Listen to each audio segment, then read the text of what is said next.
पहले one day international match में दूसरी गेंद पर 0 रन पर ही आउट हो गए। लोगों ने सोचा कि बच्चा है 16 साल का, अभी तो नया है खेल में, लेकिन किसको पता था कि ये इंसान जिद्दी इंसान है और इसी जिद्दी इंसान को बाद में क्रिकेट का भगवान माना गया। और सेंचुरी की हाफ सेंचुरी और हाफ सेंचुरी की सेंचुरी भी लग जाती अगर ये खिलाड़ी 8-10 मैच और खेल लेता तो। जीरो से जिद्दी बन गए, जिद्दीपन ने हीरो बना दिया, जिद ने जीरो और हीरो के बीच में एक पुलिया बना दी। दुनिया के कई रिकॉर्ड तोड़ डाले इन्होंने। एक सामान्य कद के खिलाड़ी किसी खेल के भगवान कैसे बन गए? अब क्या कहें इनके बारे में। बच्चा बच्चा जानता है, बड़ा बुजुर्ग जानता है। उनकी जिद ने उनको 16 साल की उम्र में इंटरनेशनल टीम में जगह देकर मैदान में उतार दिया। एक क्वेश्चन पूछूंगा मैं आज, तुम अपनी लाइफ में कितना बड़ा पाना चाहते हो? अब वो चाहे सफलता हो, पैसे हो या फिर नाम हो, सोच के बताओ। अल्बर्ट आइंस्टीन जितना बड़ा, जिनका नाम अभी तक किताबों में चलता आ रहा है, और जब तक इस पृथ्वी पर जीवन रहेगा और जब तक विज्ञान है ना, तब तक अल्बर्ट आइंस्टीन की छाप कोई विज्ञान की किताब से नहीं हटा सकता। अरे पृथ्वी भी रहे या ना रहे, लेकिन उनके साइंस के फॉर्मूले तो हमेशा ही सच रहेंगे। ऐसा कैसे हुआ?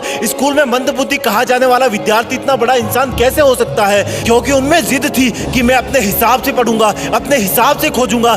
जिद थी कि बस करता रहूंगा। बनना चाहते हो इतना बड़ा? वापस आते हैं अपने कंट्री में, ज्यादा पुरानी बात नहीं है। रतन टाटा जी ने एक कार लॉन्च की इंडिया में, नहीं चली, घाटा होने लगा। जब ज्यादा घाटा होने का अंदेशा हुआ तो अपना कार व्यापार बेचने चले गए किसी और कंपनी के पास ताकि और लॉस ना हो। वहां मीटिंग करी, मीटिंग में जवाब मिला कि जब आपको कार व्यवसाय के बारे में जानकारी नहीं है तो क्यों करते हो कार व्यापार? डील वहीं पर छोड़ दी। वापस आते टाइम रास्ते में सोचते रहे कि बहुत हो गई बेइज्जती, अब मैं दिखाता हूं कि टाटा क्या चीज है। मेहनत करी, तगड़ा बिजनेस मॉडल बनाया और गजब की कार इंडस्ट्री खड़ी कर दी। 10 साल बाद वही कंपनी जिसकी मीटिंग में उनकी इंसल्ट हुई थी, उस कंपनी में भी तगड़ा लॉस हुआ। रतन टाटा जी ने उनको ऑफर दिया कि बेचना चाहते हो, अब कंपनी बेचना चाहते हो, बताओ मैं खरीद लूंगा। और वो कंपनी उन्होंने अपने नाम कर ली। ये होती है जिद कि ऐसा क्या है जो मुझ में नहीं है। क्या था इन सब लोगों में कॉमन? एक जिद कि नहीं रुकूंगा, करता रहूंगा, खुद को बेहतर से बेहतर बनाऊंगा। उनमें जिद थी कि वही बनूंगा जो मैं बनना चाहता हूं, चाहे कितनी भी रुकावटें आए। जिद है तो है। बनना चाहते हो उनके जैसा? मन किया ना बनने का,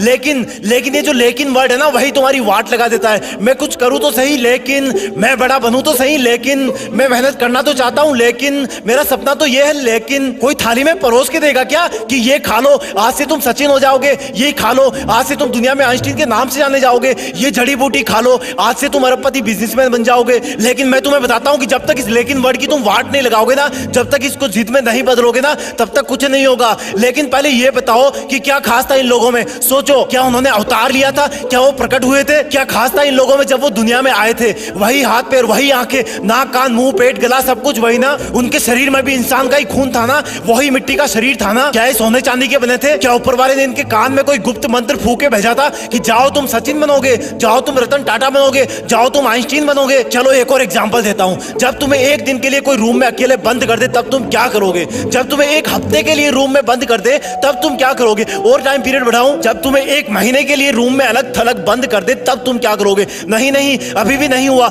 अगर तुम्हें 1 साल के लिए किसी काल कोठरी में बंद कर दिया जाए तब तुम क्या करोगे? जान निकल जाएगी ना। अब मैं तुम्हें एकदम से कहूं कि नहीं यार, तुम्हें तो 27 साल तक जेल में रहना है, तो तुम तो जीने की उम्मीद ही छोड़ दोगे ना, क्योंकि बाहर आओगे तब तक शरीर कमजोर पड़ जाएगा, आंखें धुंधली हो जाएगी, तुम्हारे कई बुजुर्ग रिश्तेदार परलोक सिधार जाएंगे, शायद तुम्हारी पर्सनल लाइफ भी तहस नहस हो जाएगी। लेकिन क्या कोई सोच सकता है कि एक इंसान को 27 साल जेल में रहना पड़ेगा, और जब वो महान हिम्मत वाले इंसान जेल से बाहर आएंगे तो उनके आने के 5 साल के अंदर ही साउथ अफ्रीका के राष्ट्रपति बना दिए जाएंगे? क्या बोलोगे इनको? कोई शब्द नहीं है इनकी जिद के आगे। अब यही सोचोगे ना कि उनका तो कोई जुगाड़ होगा। अरे यार, जुगाड़ होता तो वो जेल में ही क्यों जाते? ये सोचोगे ना कि उनको जेल में कोई अच्छा खाना पीना मिल रहा होगा जिससे वो स्वस्थ रहे होंगे। अरे यार, क्या मिलता होगा उनको जेल में? पूरी दुनिया ने एक जिद वाले कैदी इंसान को किसी देश का चहेता राष्ट्रपति बनते देखा।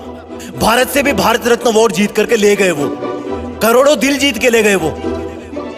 अब बोलोगे कि ऐसा तो कोई ना कोई होता ही है यार करोड़ों में। हाँ, ये बात सही है, क्योंकि करोड़ों में एक ही वो इंसान होता है जिसके पास इतनी जिद होती है। वो इंसान बार बार गिरता है, बार बार उठता है, गिरता है, उठता है, लेकिन फिर गिर जाता है, लेकिन उठना नहीं छोड़ता, क्योंकि वो जिद्दी होता है। जिद, सिर्फ एक जिद होती है उनमें, बाकी सब सेम होता है। वो हम सब जैसा ही पैदा होता है, लेकिन जब दुनिया से जाता है ना, तो दुनिया का बच्चा बच्चा उनको मिस करता है। हर न्यूज चैनल, हर अखबार उनके जाने का गम करता है कि हमने एक महान इंसान को खो दिया। अब शायद कोई ऐसा नहीं कर पाएगा, क्योंकि वो मानव से महामानव बन जाता है, क्योंकि वो मेहनत करने की हदें पार कर जाता है, काम करते रहने की जिदें पार कर देता है। वो एडिसन की तरह बल्ब बनाने के लिए हजारों बार फेल हो जाता है, लेकिन फिर भी जिद करता है कि रुकना मेरा काम नहीं, जब तक यमराज ना आ जाए तब तक आराम नहीं। यमराज भी आएंगे तो बोलूंगा कि सर थोड़ी सी मेहनत और कर लेने दो प्लीज। जिद मत छोड़ना मेहनत करने की, हद पार कर जाना जिद करने की, तभी बनोगे महान, तभी रखेगी दुनिया तुम्हें जाने के बाद याद। लेकिन इस लेकिन वर्ड को ना तुम डस्टबिन में फेंक देना, अपने आप से जंग के लिए माथा टेक देना, जिद में खुद को झोंक देना, अपने आलस को ठोक देना। वीडियो पसंद आए तो वीडियो को लाइक शेयर और जीत फिक्स को सब्सक्राइब भी ठोक देना। जय हिंद, वंदे मातरम।